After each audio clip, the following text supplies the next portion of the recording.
In this lecture, I am going to talk about the correlation coefficient. We know that the covariance between two random variables, let's say x and y, okay, uh, tells us something about the strength of the dependence between them.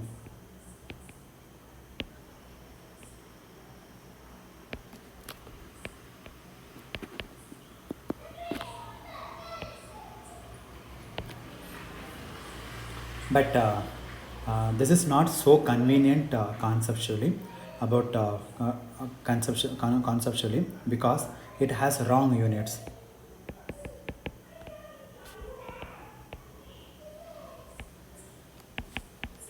It has wrong units. For example, if I tell you that the covariance of x and y is equal to 5,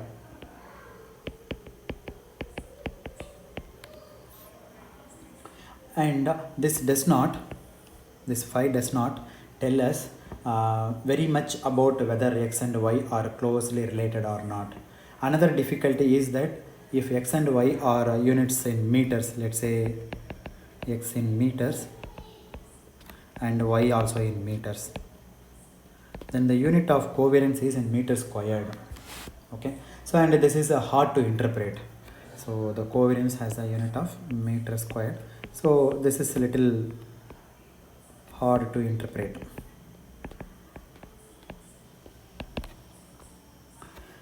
So that is the same comment that we have made in regarding variances also. Even variance also we had wrong units. For example, when I say variance of x, then this has expected value of x minus e of x the whole squared. Now here also the unit is, let's say, meter squared if the unit of x is meter. So variance of x is meter squared. So to remove this inconvenient, we defined another random variable, another parameter called standard deviation. Similarly, for covariance also we are going to define some other quantity, and that quantity is the so-called correlation coefficient, which is dimensionless version of the covariance. So like variance to standard deviation we defined now, in the same way we are going to define another quantity. That quantity is called the so-called correlation coefficient.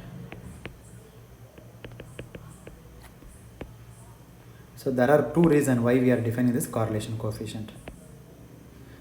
The first one is, if somebody gives the correlation between two random variables, and that will not tell us very much about whether x and y are closely related or not, how closely they are related, that we cannot understand conceptually. So in order to understand conceptually, we need to define some other parameter. And second reason is, it has a wrong unit. Okay, when x is in meters and y is also in meters, then the unit of covariance is meter squared. So for these reasons we are defining another quantity, and that quantity is the so-called correlation coefficient, which is a dimensionless version of the covariance. So this is the dimensionless version of the covariance. That's all it is. Again covariance, but it doesn't have any dimension. And it is denoted by a letter rho of x comma y. That means you are talking about the correlation between x and y. So this is a notation rho. Correlation coefficient is denoted by rho, and it is a function of x and y. So this is defined by expected value of x minus e of x divided by its standard deviation sigma x times y minus e of y divided by sigma y. So this is a definition of correlation coefficient. And if you look at here, the numerator is simply, I can write as follows. So 1 over sigma x, because sigma x and sigma y are constant, then I can write x minus e of x times y minus e of y. And what is this quantity? This quantity is covariance of x comma y. So therefore your correlation coefficient equal to covariance of x comma y divided by sigma x sigma y. This is rho of x comma y. And one more point I just wanted to say here, that just 1 minute. Sometimes we may use a simpler notation. So instead of writing rho of x comma y, we will use simpler notation. What is that simpler notation? That when x and y are clear from the context, then we can simply write rho. Rho is equal to covariance of x comma y divided by sigma x sigma y. So this is a formula to calculate the covariance, and it is a dimensionless quantity. So we just take the covariance and divide it by the product of the standard deviations, the standard deviation of sigma x and standard deviation of the sigma y. Sigma x standard deviation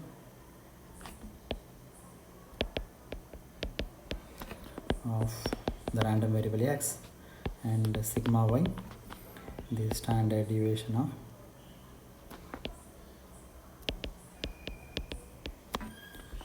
the random variable y. Okay. Now look at this expression. Let's say x has a unit of meter and y also has a unit of meter. Okay. Then the standard deviation also has units of meter. Okay. So sigma x also has unit of meter. Sigma y also has unit of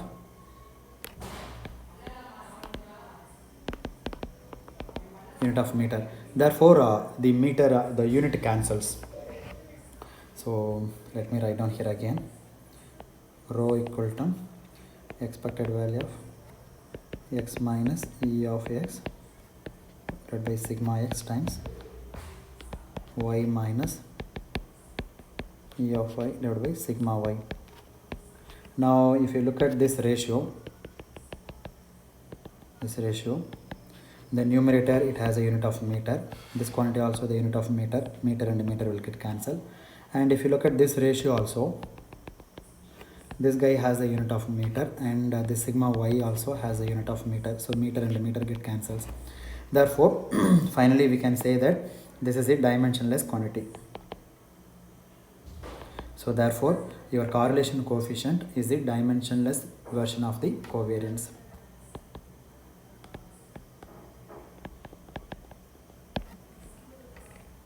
So this is why the correlation coefficient does not have any units of its own.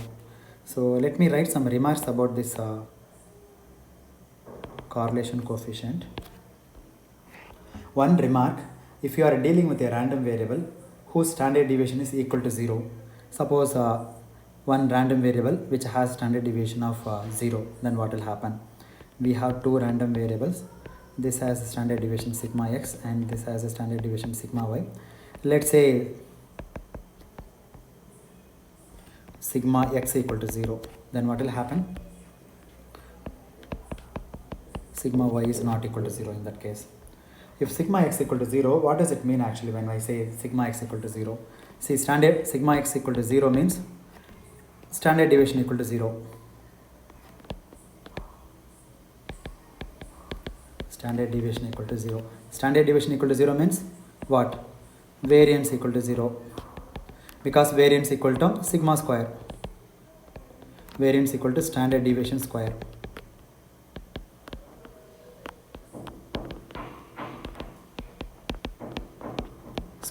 So if standard deviation equal to 0, then variance are also 0, variance of x equal to 0. When I say variance of x equal to 0, that means what?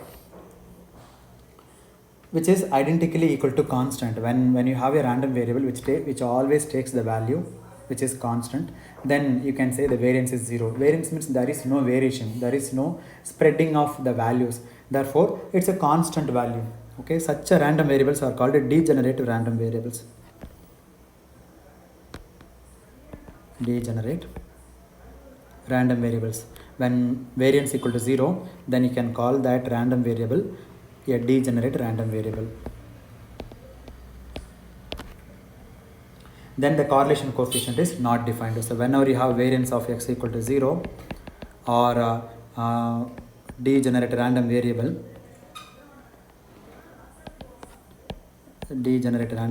then this implies correlation coefficient is not defined,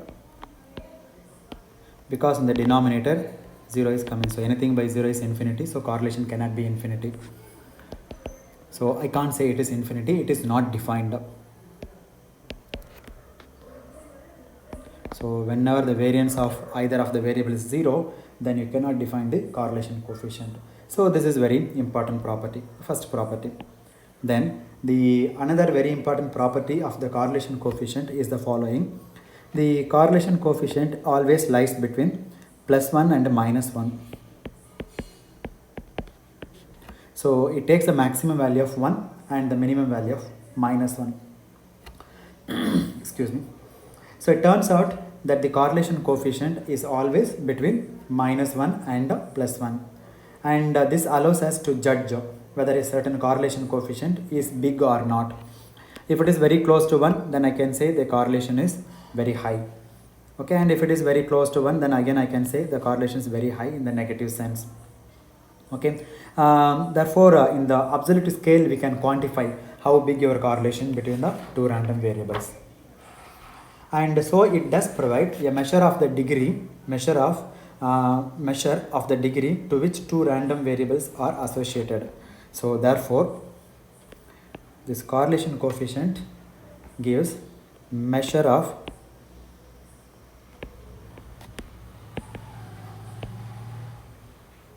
degree of association between x and y. Okay, so how strongly these two random variables are associated. To interpret the correlation coefficient, let us now look at some extreme cases.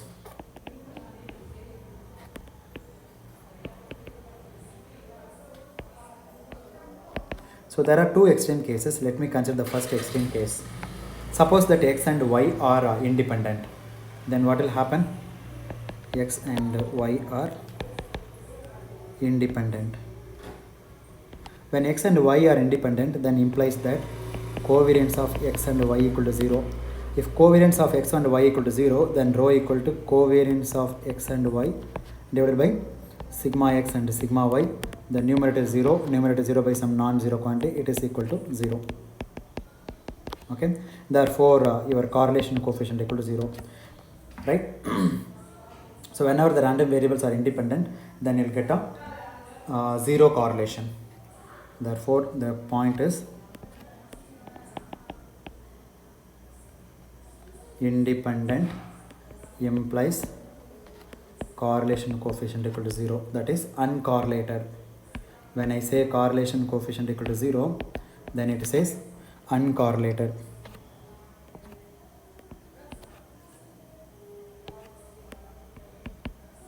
Uncorrelated.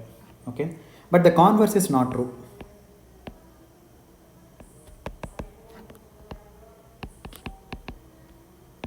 That means what? Suppose x and y are given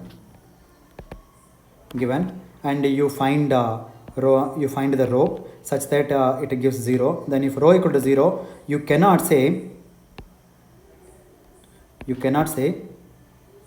they are independent.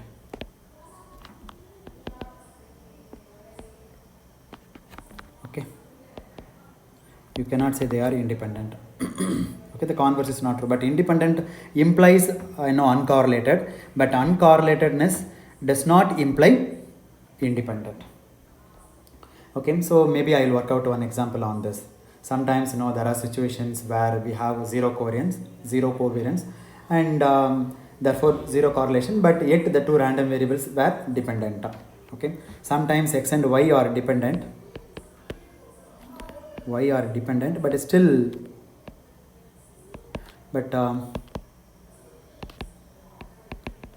it has zero covariance and zero correlation. There are certain situations where you can get this kind of result. X and Y are dependent, but still you have zero covariance and implies that zero correlation. So maybe I'll put one lecture on this. Okay, one small short lecture on this. Let me work out one problem in the coming lecture series. Now let us look at another extreme cases where the two random variables are as dependent as they can be. Okay, so let's look at the correlation coefficient of one of the random variable with itself. Let's say we found a row of x comma y, which is equal to covariance of x comma y divided by sigma x and sigma y. Let's say x equal to y. In that case, what will happen? Okay, now row of x comma x. Now what is it going to be? So when I substitute x equal to y, then what is it going to be? Well, the covariance of the random variable with itself is just the variance of the random variable. That you can prove very simply. So this is covariance of x comma x by sigma x, and this also sigma x. Covariance of x comma x is variance of x divided by sigma x square, and we know that variance of x square is sigma x square, and this also sigma x square. So this is equal to plus 1. Okay, sigma x is going to be the same as sigma y because we are taking y to be the same as x. So we are dividing by the sigma x squared, but the square of the standard deviation is the variance, and in the numerator also you have variance, therefore you will end up with the plus 1. So we obtain a value of 1. So the correlation coefficient of 1 shows up in such a case of an extreme dependence. So this indicates whenever you have plus 1, it indicates extreme dependence.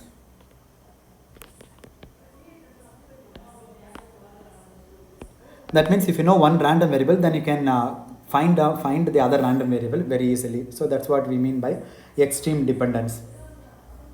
If instead we had taken the correlation coefficient of x with negative of x, in that case we would have obtained a correlation coefficient of minus 1. So x equal to let's say y is equal to minus x. So then what will happen? So covariance of x with the minus x.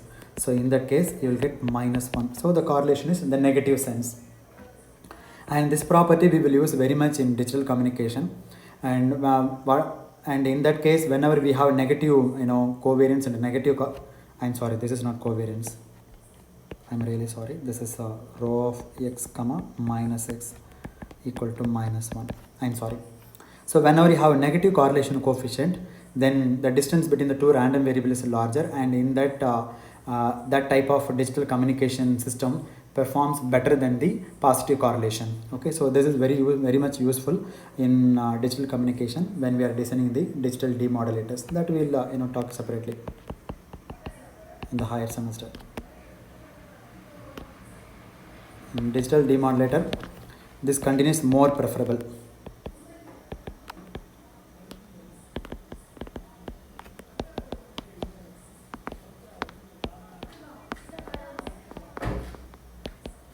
Than this. Okay. Anyway, this you can easily prove it by definition. You can say x comma minus x equal to covariance of x comma minus x. This is sigma x and this also sigma x.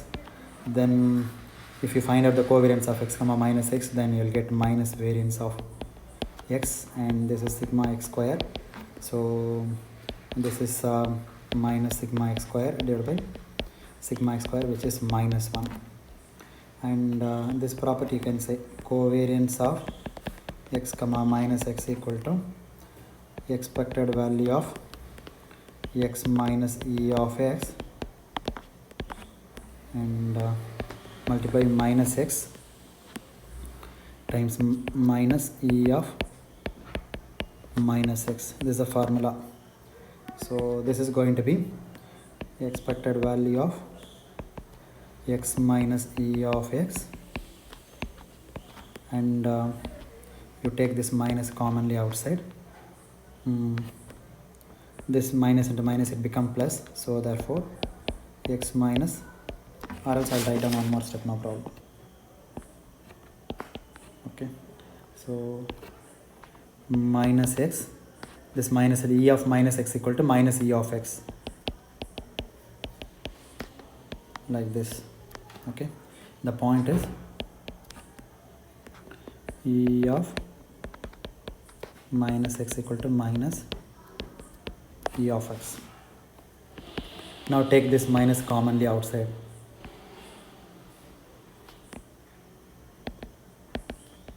Okay, therefore minus expected value of x minus e of x multiply by x minus e of x. And what is this? It's x minus e of x the whole square, e2 times x minus e of x the whole squared. And what is this? This is the variance of x. So I'll get minus variance of x, covariance of x with the minus x. So this is going to be minus sigma x squared. So this is the result which we used here in this one. Okay, so that's it. So I couldn't show in one page. Yeah, now you can see. Now you can see this result only we used here. Okay, fine. Okay, sigma x square. So a somewhat more general situation that one can consider here is the following. So then I'm sorry. So let us consider somewhat more general situation, that is mod of rho equal to 1, which implies x minus e of x, they are linearly related, okay, equal to c of y minus e of y. Okay, that's something linearly related.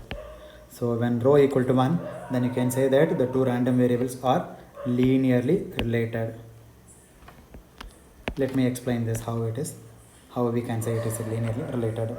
If we have two random variables x and y that have a linear relationship, that is what, if I know y, then I can figure out the value of x with the absolute certainty.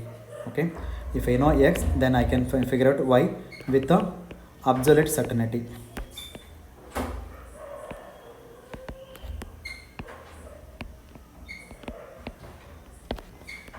And I can figure it out by using a linear formula. What is a linear formula? X minus e of x equal to some constant c times y minus e of y. So let me say this is equation number 1 or 2, whatever it is. Okay, in this case it turns out that the correlation coefficient is either plus 1 or minus 1. If you take this kind of condition, then the correlation coefficient equal to either plus 1 or it is equal to minus 1. And the converse is true. If when I say the correlation coefficient is 1, then x and y are linearly related. If correlation coefficient equal to minus 1, then also I can say x and y are linearly related. Okay. If the correlation coefficient has absolute value of 1, then the two random variables obey a deterministic linear relation between them. So when you say the absolute value equal to 1, then the two random variables obey a deterministic linear relation. So x and y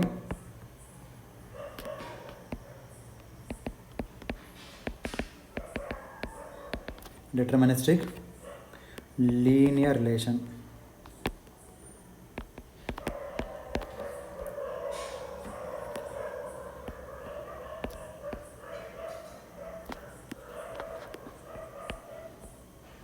Between them. Now one more comment I want to make here.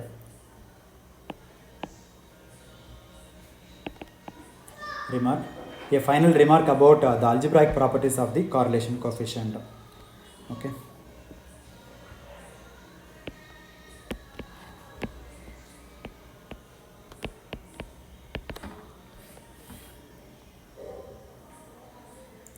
Now one can ask the linear relation, a linear function of a random variable with another. I'm sorry. Now what can we say about the correlation coefficient of a linear function? So till now we talked about a correlation coefficient between x and y. So instead of x and y, I have some linear function. Let's say ax plus b comma y, or some other linear function ax plus b, I'm sorry, or x comma a ay plus b, this kind of linear function of the correlation coefficient. No, the correlation coefficient of a linear function. Or you may have the more general situation like ax plus b comma cy plus d, like this. If you have like this, then what can we say about the correlation coefficient? Till now I talked about the correlation between the random variables x and y. Now if x is a linear function and y also some as it is, or sometimes a linear function, in that case how the correlation coefficient will behave? Well, we already know something about what happens to the covariance, right? Covariance of x comma y we know, covariance of ax plus b comma y also we know. So this we know the formula, and this is going to be a times covariance of x comma y. If you work out, then you'll get this answer. So let us use this result in this expression, because your correlation coefficient is derived with the help of covariance. Therefore your correlation coefficient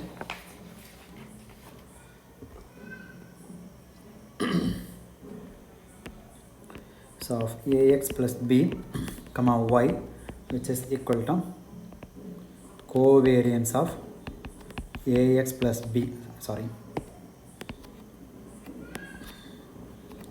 comma y divided by standard deviation of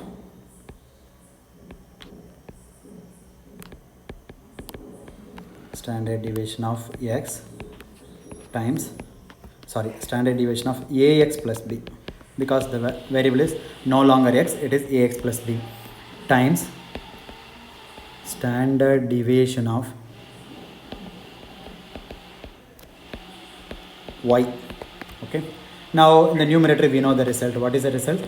It is a times covariance of x comma y divided by the standard deviation is a times sigma x, and y is as it is sigma y. If a is positive, you'll get this one, positive a. If a is negative, you'll get minus a. Therefore let me put let me put a modulus of a. Okay, so this is for positive a. So a times covariance of x comma y divided by minus a times sigma x into sigma y. So here the minus a comes if a is negative. Therefore if you combine these two guys, and let me write as a times, you take mod of a, whatever it is. Okay, if it is plus, you write as it is plus a. If it is minus, you put a mod of a times sigma x sigma y covariance of x comma y in the numerator. Now this quantity is going to be the correlation coefficient. So a by mod of a times, this is rho of x comma y.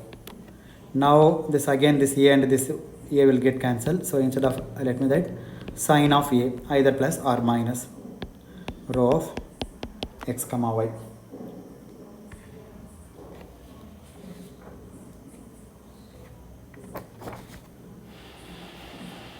So in particular, the magnitude of the, suppose this is my correlation of rho of ax plus b comma y. Okay, so this is what I finally got it now.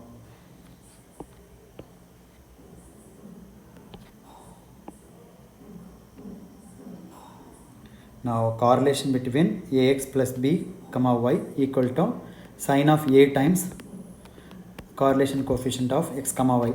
If you take the magnitude, then this is rho of x comma y. That means what?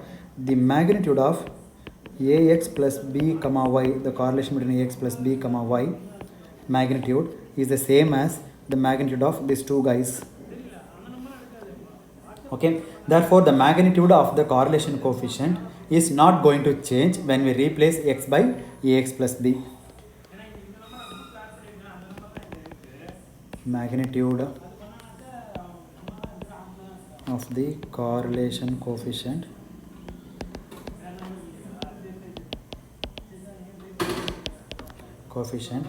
is not going to change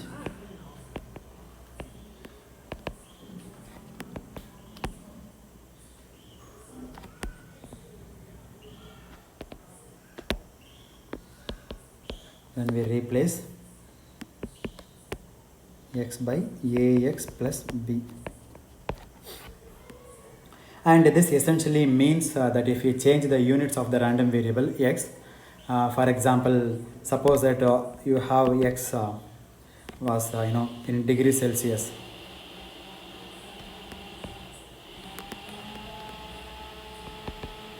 Okay, and y is in degrees Fahrenheit.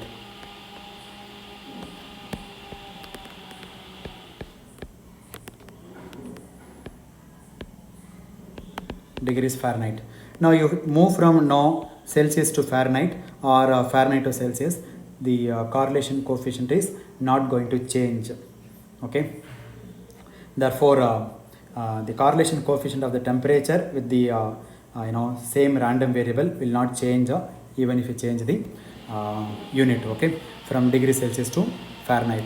Suppose because Fahrenheit to degrees Celsius, if you change, then x equal to ax plus b. Let's say this is my relation. You do something and you move from degrees Celsius to Fahrenheit. Y.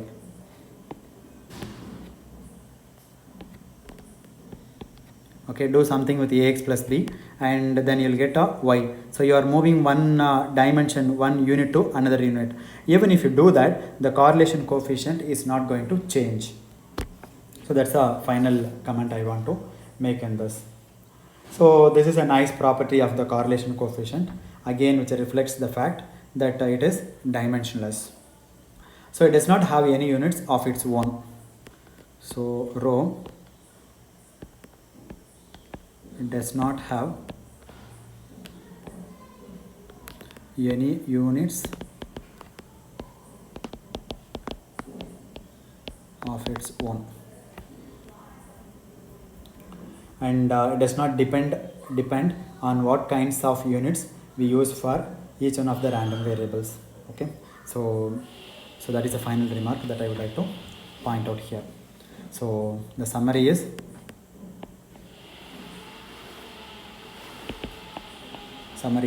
we know that the covariance gives covariance between two random variables, tells us something about the strength of the dependence between them, how closely they are related. Okay, so but that is not giving that is not very convenient both conceptually and moreover in unit wise. So these two reasons we are defining another quantity. That quantity is called the correlation coefficient. So the correlation coefficient will tell you how strongly they are related, and moreover it is dimensionless quantity, right? And it takes the maximum value +1 and the -1. So we are standardizing. So the random variable is standardized by dividing the sigma x and sigma y by its standard deviation. Okay, so therefore we take our random variables and standardize them by dividing them by their individual standard deviations, and take the expectation of those two products. Okay, those two random variables. So therefore it is a dimensionless quantity, and this rho will tell us how strongly two random variables are related. If it is 1, then they are very strongly related. That means if once you know x, then you can find out what is y. Okay, so that's what the correlation coefficient is telling us. So it is very important parameter that we will be using repeatedly in the communication systems classes. Okay, at this point let me stop. In the next lecture let me talk about some properties of correlation coefficient and derivation of those properties. Thank you.